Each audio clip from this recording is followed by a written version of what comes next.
अस्सलामुअलैकुम, मैं मोहम्मद अख्तर तुसां पे यूट्यूब चैनल ट्रैक्टर चक दा आगाज़ तो बिस्मिल्लाह अंजाम खुदा जाने। जिथा थोड़ा पेर होवे उत्थां ही थानू खैर होवे। वसदे रहो हसदे रहो। थोड़ा बिरा थोड़े वास्ते घिन के आ गया ट्रैक्टर 640 2010 मॉडल ते 10 मॉडल घिन के आ गया। जल्दी चैनल करो सब्सक्राइब लाइक अगर शेयर किया करो लाजमी।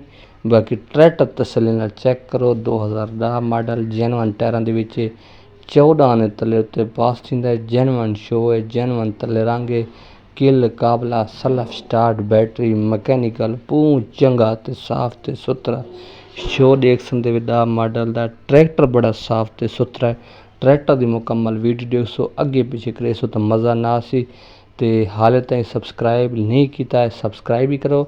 लाइक वाला बटन खड़ा तुम लाइक किया करो तो सब्सक्राइब आल तो किया क्योंकि थोड़े ताईं मेरी वीडियो लाजमी पहुँचे। तुसा रोज़ाना दी मैं वीडियो बनाना तुसा दे रहो।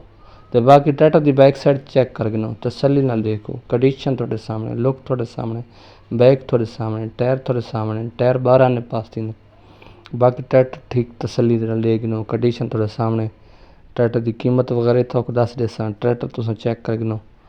बाकी ट्रैक्टर बड़ा साफ ते सुथरा जेनवन रंग तले उत्ते बिल्कुल साफ ते सुथरा। ट्रैक्टर की कीमत थोक दस दिना, लोकेशन दस दिना। थोक चंगा लगे तो आके घिन सकते वे। चेक करो नंबर पंजाब दा मैकेनिकल चंगा साफ ते सुथरा ट्रैक्टर है।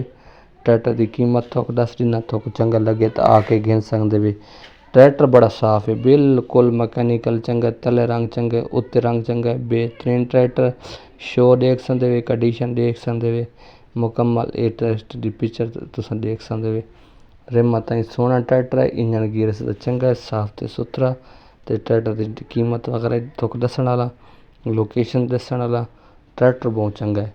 ट्रैक्टर की कीमत मालिक करदा पे तकरीबन 21,70,000 रुपया।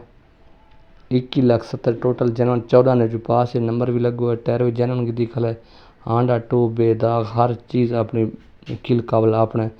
21,70,000 डिमांड है। मौके पर लाजमी कमी पेश थी वैसी। बाकी ट्रैक्टर तुम देख गिदे तसल्ली चेक कर गिदे। लोकेशन थोड़ा दस दिना, नंबर दे देना, नंबर पर रब्ता करे सो आ वैसो गिन वैसो। बाकी ट्रैक्टर की लोकेशन जी है ना, ये डेरा अजमीर खान। ये जो डेरा अजमीर खान है इत्थे खला है। बंदा जो है पंजाब तो उसका नाम है तो बंदे का ट्रैक्टर भी पंजाब का बंदा है। उसका ट्रैक्टर उत्ते खला है काम ते गया तो जिस बंद पास आए रब्ता मना करके ट्रैक्टर वहीं देख सकते है घिन सकते। तो ट्रैक्टर की कीमत लोकेशन दस दी थी, नंबर थोक दी देना, नंबर पर रब्ता करे सो आ वैसो घिन वैसो। ट्रैक्टर बड़ा चंगा तो साफ सुथरा। इस नंबर पर रब्ता करे सो आ सो अल्लाह।